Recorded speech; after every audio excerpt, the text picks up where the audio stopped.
And finally tonight, in a year of floods, fires, and storms, we hear from poet and editor Jeffrey Yang at the High Line in New York City on how poets have grappled with the power of nature over the centuries. The error consisted in believing that the earth was ours, when the reality of the situation is that we belong to the earth. My name's Jeffrey Yang, and I work as an editor at New Directions Publishing. I've been there 11 years. I'm also a poet, and for our 75th anniversary this year at New Directions, I edited this collection of nature poems called Birds, Beasts, and Seas that's culled from 75 years of New Directions publishing history. We've seen so many natural disasters this year with floods and wildfires in this country, the tsunami in Japan. I think it's on people's minds a lot.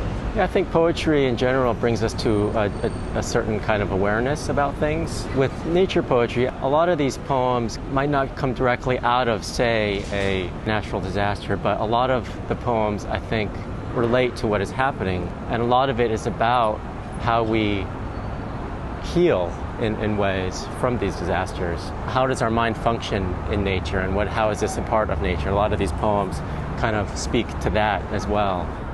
This is William Everson's poem, We in the Fields. We in the fields, the watchers from the burnt slope, facing the west, facing the bright sky, hopelessly longing to know the red beauty.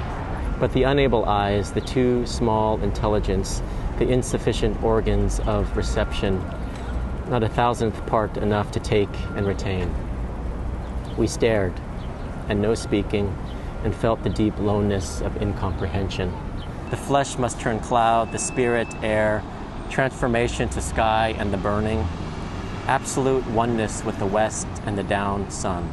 But we, being earth-stuck, watched from the fields, till the rising rim shut out the light, till the sky changed, the long wounds healed, till the rain fell.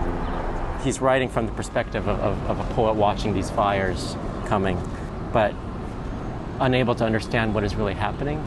From what I saw editing this, the earliest poetry coming out of the Chinese and the Greek and on through is really there is this mystery that is at the heart of nature, of not being able to understand it. This is Gottfried Benn's poem, Epilogue. The drunken torrents are falling.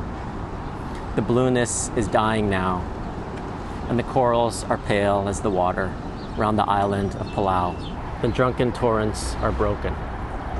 Grown alien to you, to me, our only possession the silence of a bone washed clean by the sea. The floods, the flames, the questions, till the ashes tell you one day, life is the building of bridges over rivers that seep away.